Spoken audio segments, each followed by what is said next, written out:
in a long time ago, there was a man named Moses, living as a shepherd, tending to his father-in-law's flock in the desert.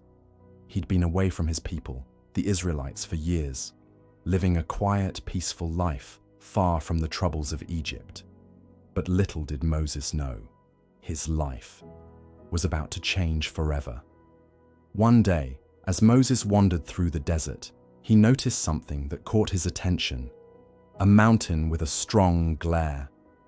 He explored that mountain, and when he climbed to the top, there it was, a bush on fire, but not consumed by the flames.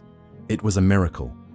His curiosity got the best of him, and he moved closer to investigate. As he drew near, something even more incredible happened. A voice called out to him, clear and strong, from the middle of the fire. Moses froze. The voice had called his name, but there was no one around. Confused, yet filled with awe, Moses answered. The voice, now clear and full of authority, revealed itself as God. And God had a mission for Moses, a mission that would change the course of history. Moses felt small and unworthy. He doubted himself, unsure of how he, a humble shepherd, could confront the powerful Pharaoh of Egypt. But God had an answer. God didn't just give Moses a mission. He gave him the strength and assurance to carry it out. The burning bush wasn't just a sign. It was a promise. A promise that no matter how impossible the task seemed, God's presence would be with Moses every step of the way. And so Moses, unsure and reluctant at first, accepted his calling. He returned to Egypt, the place of his past, a land he had once fled from in fear. With God's guidance, Moses went before Pharaoh, the mighty ruler of Egypt, and told him what God had commanded. "Let my people go." The Israelites, God's chosen people, had been enslaved in Egypt for generations, suffering under harsh conditions. Pharaoh was powerful and proud. He didn't know or care about the God of the Israelites, and he refused to let them go. He hardened his heart and rejected Moses' plea. But God was not finished.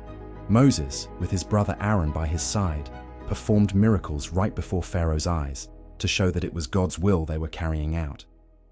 Yet still, Pharaoh's heart remained stubborn. God sent 10 devastating plagues to Egypt, each one more powerful than the last. First, the river turned to blood, then frogs, lice, flies, and disease swept across the land. The crops were destroyed, and a great darkness covered Egypt. Each time, Moses went before Pharaoh and warned him, but the ruler refused to listen, growing even more defiant. The final plague was the most terrifying of all. God sent an angel to strike down the firstborn of every Egyptian household, but he spared the Israelites. They marked their doors with the blood of a lamb, and the angel passed over their homes. This was the Passover, a powerful symbol of God's protection. That night, Pharaoh finally relented. He called for Moses and Aaron and told them to take the Israelites and leave Egypt immediately. And so, Moses led the people, over 1 million strong, out of Egypt toward the Promised Land, a land God had promised to give to their ancestors. But the journey was not easy. As they reached the Red Sea, Pharaoh changed his mind and sent his army to bring them back. Trapped between the sea and the pursuing soldiers, the Israelites feared the worst. But Moses, trusting in God, raised his staff, and God parted the waters, creating a path through the sea. The Israelites walked through on dry land, and when Pharaoh's army tried to follow, the waters closed in on them, drowning the soldiers. The Israelites were free at last, and Moses led them through the desert, facing trials, hunger, and doubts. But through it all, God provided for them, sending manna from heaven, guiding them with a cloud by day and a pillar of fire by night. And in return, Moses continued to lead them with faith, trusting that God was with them every step of the way. Sometimes, like Moses, we face moments in life when we feel small or incapable of the tasks before us. The challenges may seem impossible, but like Moses, we can take courage, knowing that we're never alone in our struggles. When God calls us, He equips us, and like Moses, we may just find ourselves standing on holy ground, ready for something far greater than we ever imagined.